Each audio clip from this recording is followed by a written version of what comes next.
Agri کرتی ہیں کہ 95% عورتیں جو ہیں وہ جاہل ہیں؟ دیکھیں کچھ سوچ کے ہی کہا ہوگا انہوں نے کہ جاہل ہیں. اب جاہل اپنی کوتاہی تو نہیں مانتا اور خواہ خواہ جو ہے وہ بحث و تکرار میں پڑ جاتا ہے. اب یہاں پر بھی ثابت ہو گیا کہ وہ جاہل ہیں یا نہیں ہیں. جو خاتون جو ہے وہ لڑائی کر رہی تھی مسلسل اور انہیں بحث اور تکرار میں جو ہے وہ لے کر آ رہی تھی, اگر وہ اتنی سمجھدار ہوتی تو شاید وہ ان کو بولنے کا موقع ضرور دیتی. تو اگر ایک پڑھا لکھا انسان یا ایک سمجھدار بندہ جو ہے وہ یہ بات کر رہا ہے کہ خاتون جو ہے وہ 95% آپ کے معاشرے میں, آپ کے ملک میں جو ہے وہ خواتین جاہل ہیں, آپ دیکھ لیں اپنے گھروں میں خواتین کے پاس کیا کام ہے, مجھے بتائیں کیا کرتی ہیں. سارا دن جو ہے وہ صرف وہاں پر جو ہے وہ ایک نیوز کی فیکٹری آن ہوتی ہے کہ کس کے گھر میں کیا ہو رہا ہے, کہاں کون کس کے گھر میں کیا چیزیں آ رہی ہیں. خواتین ہمارے معاشرے میں جو انہیں اہم کردار ادا کرنا چاہیے تھا, اب میں یہ وہ 5% خواتین کو اس میں شامل نہیں کر رہی جو سمجھدار ہیں. یہ صرف تکلیف انہی کو ہوگی جو 95% جو ہے وہ خواتین میں شامل ہیں, کیونکہ جو ایک جاہل ہوتا ہے نا وہ اپنی کوتاہی کو نہیں مانتا کبھی, وہ اپنے خیر خواہ کی بات کو قبول ہی نہیں کرتا. وہ کہتا ہے کہ جو میرا خیر خواہ ہے وہی میرا سب سے بڑا دشمن ہے. تو یہ خواتین کا المیہ ہے ہمارے پاکستان میں کہ کبھی نہیں بات مانیں گی, اور اگر کوئی مرد کہہ رہا ہوگا نا تو جان بوجھ کے اس کے اوپر جو ہے وہ ایلیگیشن لگائیں گی کہ اس نے ہمیں غلط کہا تو کہا کیوں. پاکستان کی خواتین کے حوالے سے اگر بات کر لیں تو پاکستان کی خواتین کی نظر میں سارے ہی مرد غلط ہیں, کوئی ایک مرد جو اچھا بھی ہوگا نا. اب آپ دیکھیں آپ کا بھائی ہے, آپ کا شوہر ہے, آپ کا بیٹا ہے, وہ آپ کے لیے محافظ ہے, وہ آپ کا پروٹیکٹر ہے, وہ آپ کو پروٹیکشن دے رہا ہے. آپ کیسے اس کو جو ہے وہ بیچ میں سے مائنس کر کے جو ہے وہ غلط ثابت کر دیں گی. سارے مرد تو غلط نہیں ہوتے, سارے مرد تو جو ہے وہ یہاں پر غلط کام نہیں کر رہے, لیکن جو لوگ کر رہے ہیں. اب دیکھیں انہوں نے 25% لوگوں کو بھی, مردوں کو بھی تو کہا نا کہ جو ہے وہ جاہل ہیں. جاہل کون ہوتا ہے؟ دیکھیں جاہل کی ڈیفینیشن کیا ہے. جاہل وہ ہے جسے یہ پتہ ہی نہیں ہے کہ میں کیا کہہ رہا ہوں.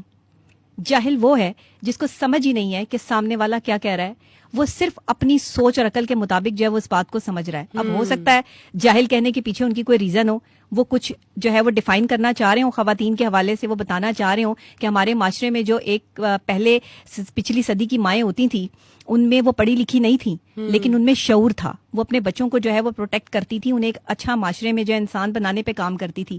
آج صرف ڈگری لینے پہ کام ہو رہا ہے. مائیں صرف بچوں کو کہتی ہیں پڑھو, صرف پڑھ پڑھ کے جو ہے وہ ڈگری لو. کوئی اچھا انسان بنانے پہ جو ہے وہ کوئی ماں کام کر رہی ہے؟ وہ 5% مائیں ہی ہیں نا جو کام کر رہی ہیں. اگر آپ نے اپنے معاشرے کو یہ 5% مائیں بھی نہ دی ہوتی تو آپ کا معاشرہ اس وقت جو ہے وہ تباہ ہو چکا ہوتا. لیکن ان 5% جو ہے وہ خواتین جو سمجھدار ہیں ان کی وجہ سے یہ معاشرہ بچا ہوا ہے. تو پھر 95 تو ہوئی نا جاہل. پھر آپ کیسے کہہ سکتے ہیں کہ 95% جو ہے وہ خواتین جاہل نہیں ہے؟ آپ مجھے بھی کہیں گے کہ میں معافی مانگوں, تو پہلے آپ اپنا محاسبہ تو کر لیں. پہلے آپ اپنی سوچ اور عقل کو, قرآن کہہ رہا ہے کہ عورت جو ہے وہ ناقص العقل ہے, بے وقوف ہے. تو ایک بے وقوف جو بندہ ہے اس کی آپ جو ہے وہ سمجھ سے یا اس کے مشورے سے چل سکتے ہیں؟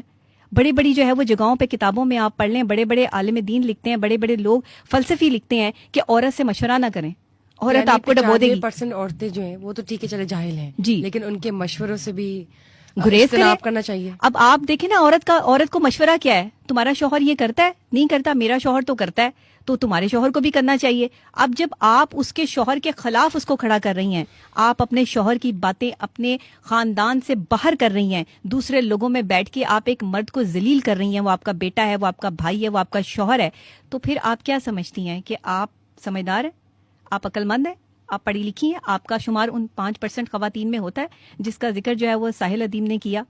اگر انہوں نے کہا ہوگا تو کچھ سوچ کے ہی کہا ہوگا نا. آپ یہ کسی پر پریشر کرنا کہ معافی مانگو معافی مانگو, معافی مانگنا یہ بات یہ تو دیکھیں نا بحث بنتی نہیں تھی. اس خاتون کو چاہیے تھا کہ وہ ان کی بات کو سمجھتی. اب جب انہوں نے کراس کوسچننگ کی کہ بتاؤ طاغوت کا مطلب کیا ہے, اچھا آپ سمجھدار ہیں, آپ